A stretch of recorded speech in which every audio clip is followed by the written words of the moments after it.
Welcome to Talk for 30, a platform for individuals to share their life stories, passions, and journeys with us. Today we have Temeshia for part 2 of her story, and I'm so excited. One thing I forgot to mention to everybody is that we're actually family. So this is so fun. This is so much fun today. All right, Temeshia, for the ones that didn't catch episode 1, go back and catch it. But if you didn't, tell them about who you are and what you do. Okay, I am Temeshia Luke. I am the owner of Charcuterie To Go. What I do is build boxes, and I do grazing tables, charcuterie cups.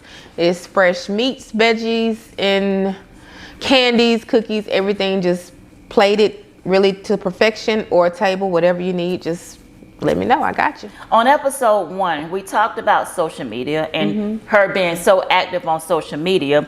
The next question I want to ask you about that is, how do you feel social media has played a role on your business? Social media is where I started, so it has played a big role in my business. It just like I said previously, it just started from posting that one picture of some charcuterie boards I did at one of our family events, and it just went from there. So a big part. Social media is a big part. In episode 1, we also talked about popularity. A lot of people have mixed emotions on popularity in the area, with Augusta being such a confined area. Now, when we talk about popularity, what are your thoughts, if we can just elaborate on your last comment, what are your thoughts as far as social media with popularity?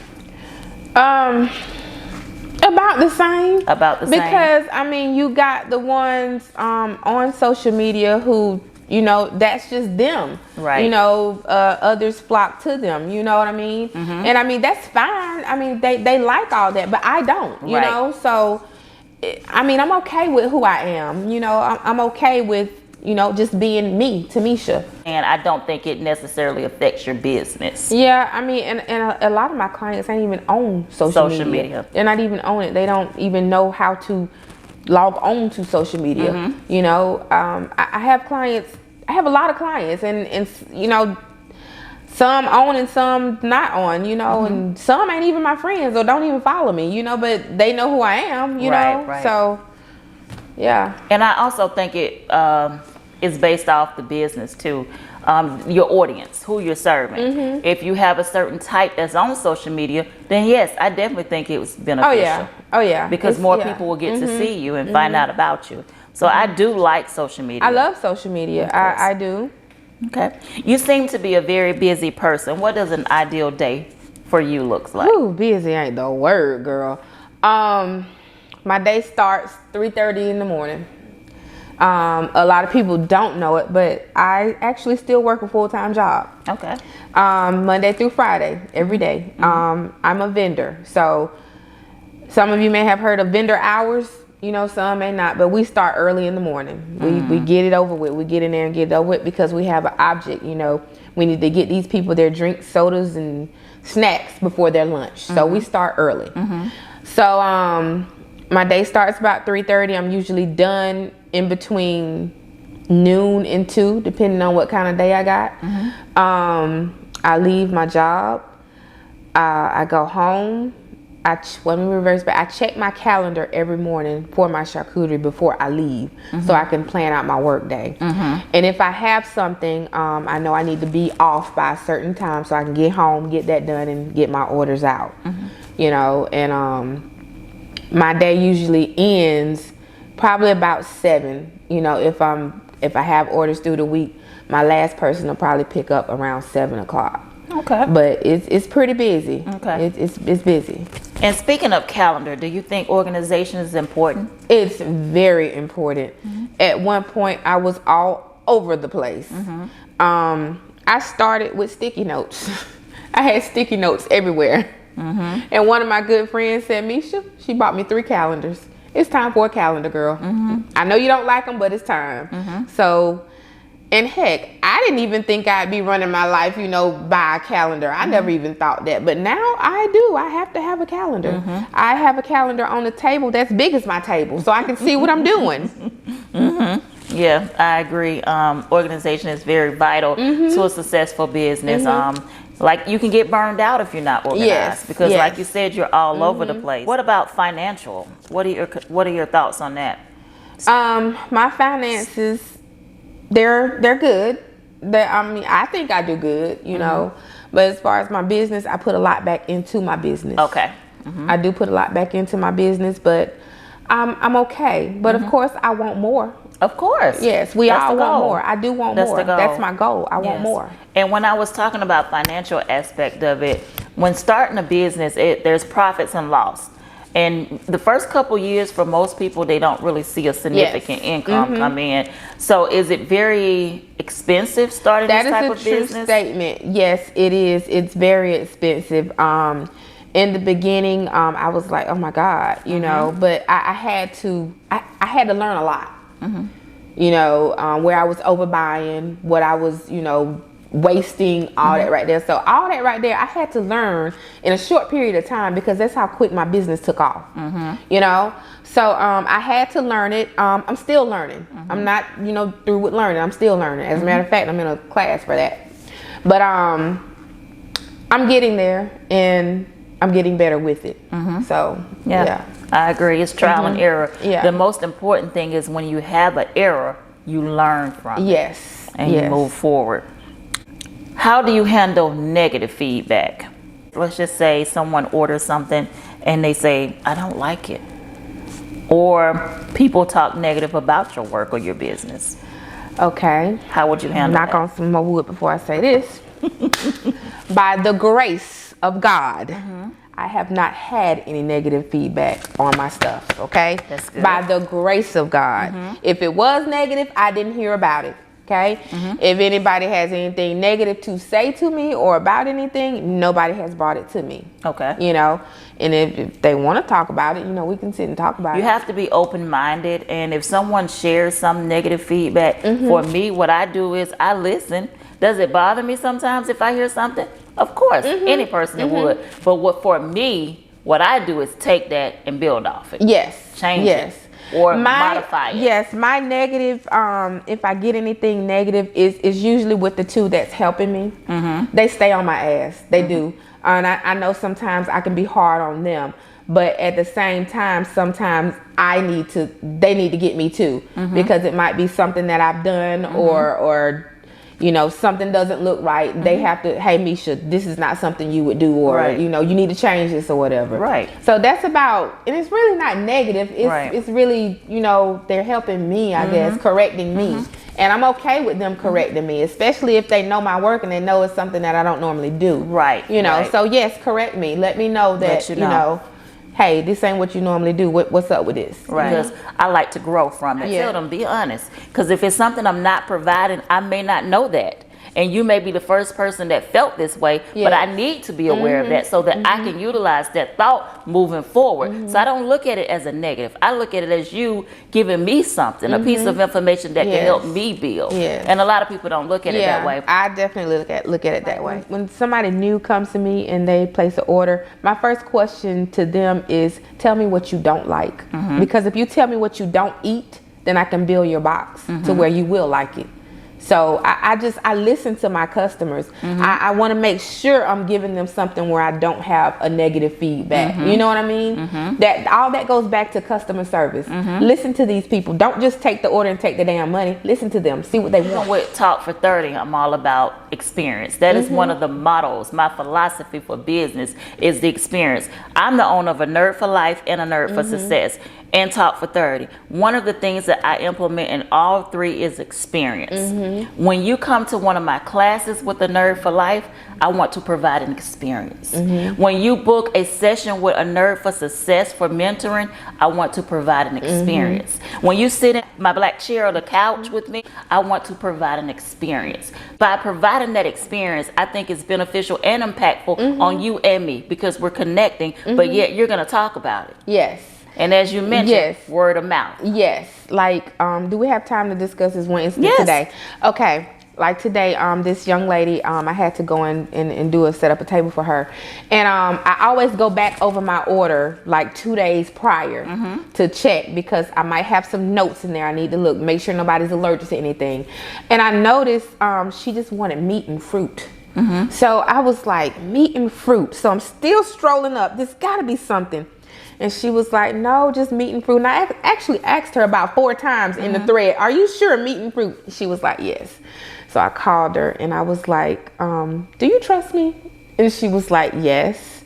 Because it kind of bothered me for 2 days. Meat and fruit. What in the hell am I going to do? Meat and fruit. So I called her and I was like, do you trust me? And she was like, yes. What are you talking about? You going to be here? I said, yes, I'm coming. I said, but the meat and fruit is bothering me. I said, will you tell me something that you don't eat or why don't you want? And she was like, well, we're not real eaters on the fresh veggies, blah, blah, blah. I said, okay, I get that. I said, but I need for you to trust me and let me work my magic. You will have your meat and fruits. I promise you that. But I'm going to add some more stuff to this board, to this table. She was like, okay. I got there. She let me in or whatever. She thought she was going to stand there. What, don't you got something to do? That's what I tell all my clients. Don't y'all got something to do? I don't need nobody standing over me. They just kind of laugh and go ahead. And of course I go get them when I'm done, you know, because I need for them to see what they paid for when I'm done. Came back out. She loved it. What is that? What is that? I said, you're going to try it. I promise you'll like it. Try it. I'm a picky eater too, but y'all going to try it. And I promise you'll like it. So she trusted me, you know. And all that again goes with the customer service and building that trust and that relationship. Yes, because just like any given situation, when someone makes you feel comfortable and welcome, you're gonna want to go back. Yeah, if you come to someone's house for the first time and they provide a welcoming environment for you, you're gonna want to come back. The same thing with the business. If someone, and for me, I really take it personal, whether it's a doctor, a store, a restaurant, if you make me feel personal, even if you ain't thinking about me when I leave, but in that moment you make me feel personal, I'm gonna want to come back to you. But if I don't get that bond, hey, I do it every time. I mean, and it's not just me just doing this. It's genuinely me, you know, because again, I stand behind that box. So, yeah. And I think too, a successful CEO must possess that characteristic. You must be open-minded and care about how your customers feel and what they want to be successful. Another question I want to ask you, something off entrepreneurship, your sister locks, or is that what they're called? No, what are they called? Everybody, please share with me because I love your hair. Do you? Thank you. And you know, a lot of people like it when it's messy, and you know, but no, I get that's what you just said. So many people walk up to me, your sister locks are so beautiful. They are so beautiful. First of all, I don't have sister lock money. Okay, I don't know. I'm gonna ask you that next. No, I don't have sister locks. Okay, but if you know my sister, she has sister locks, but mine are not sister locks. I have interlocks. Interlocks. Yes.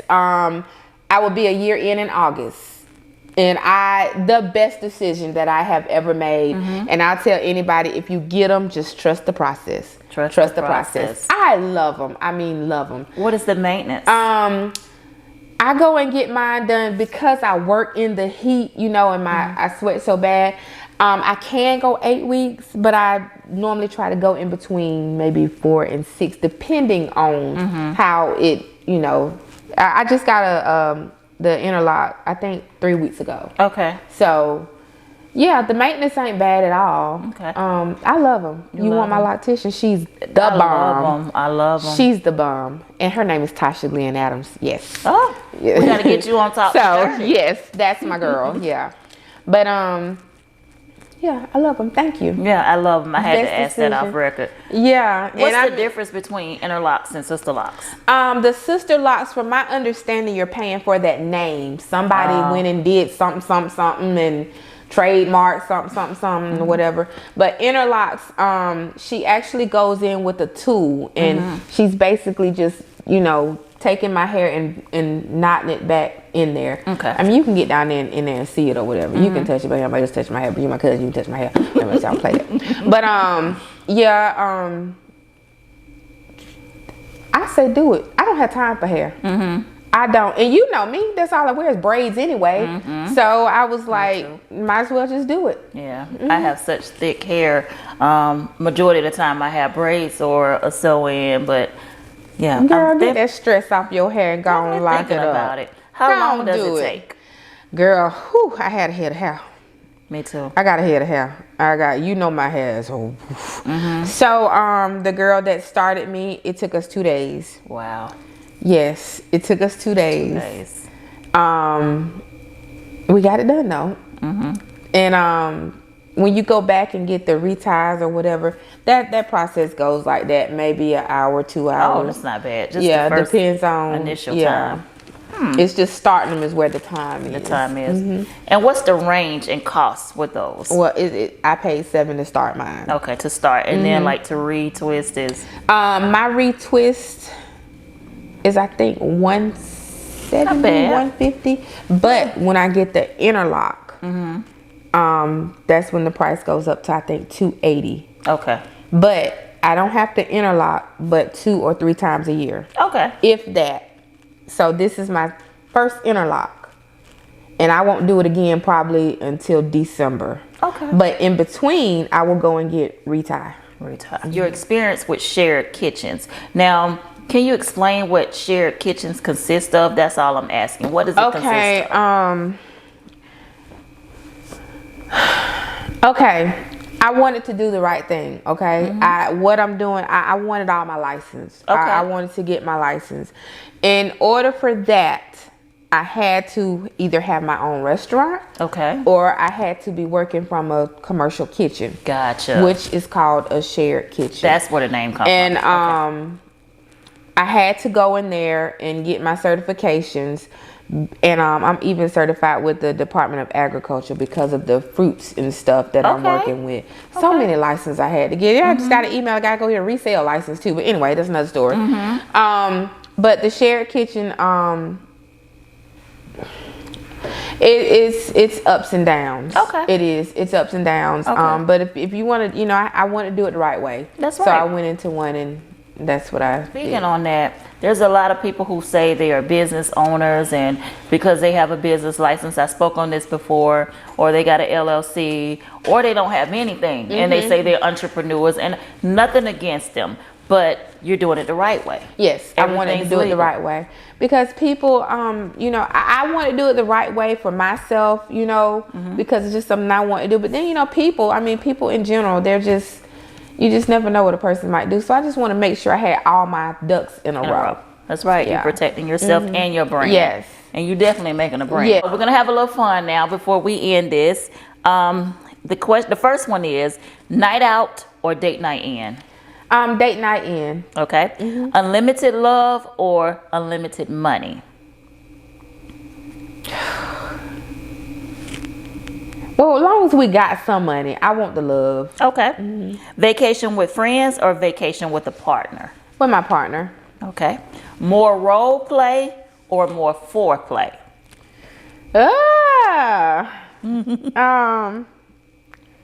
Foreplay. Okay. Would you rather be your partner's first love or their last love?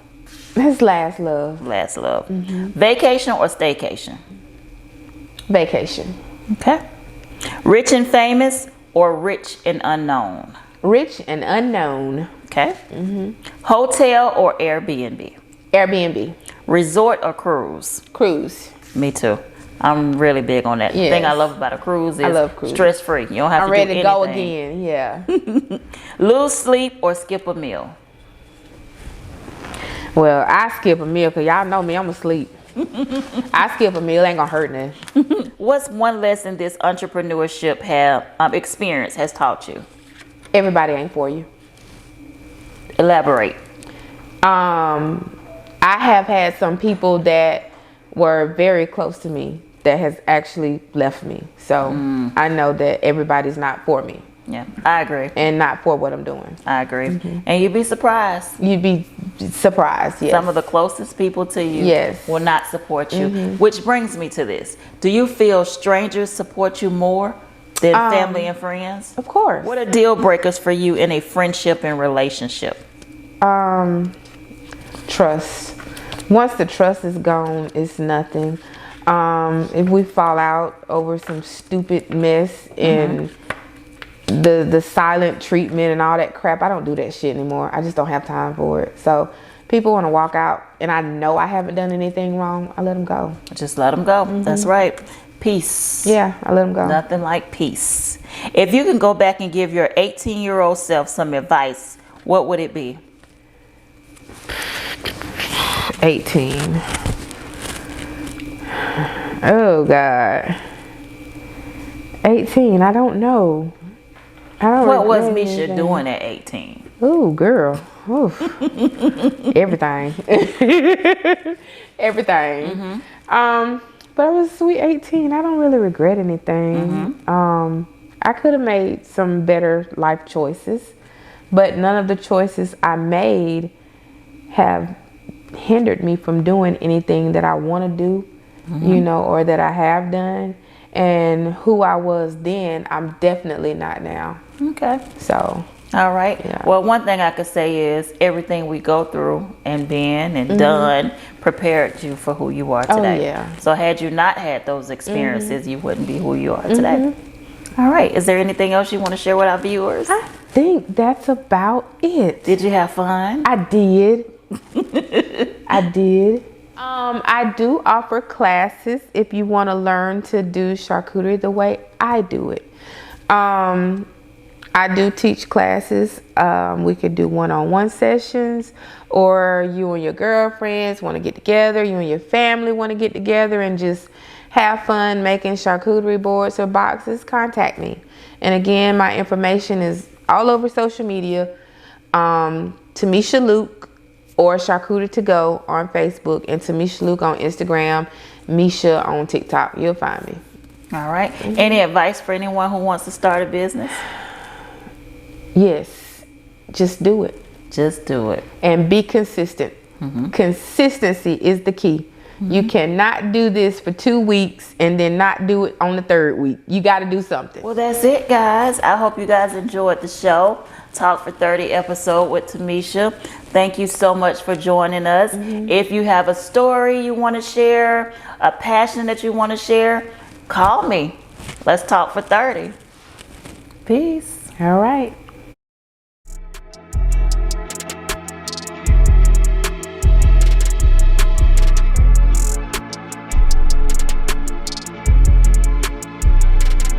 Let's talk for 30. Where you at on your journey? Tell me what you learning. What's your line of business? How you make your earnings? Do you give back to your city or educate the ones that listen? Time to show them how to get it. Give the people what they missing. Let's talk for 30. Let's talk for 30. Let's talk for 30. Let's talk for 30. Let's talk for 30. Let's talk for 30. Let's talk for 30. Drina.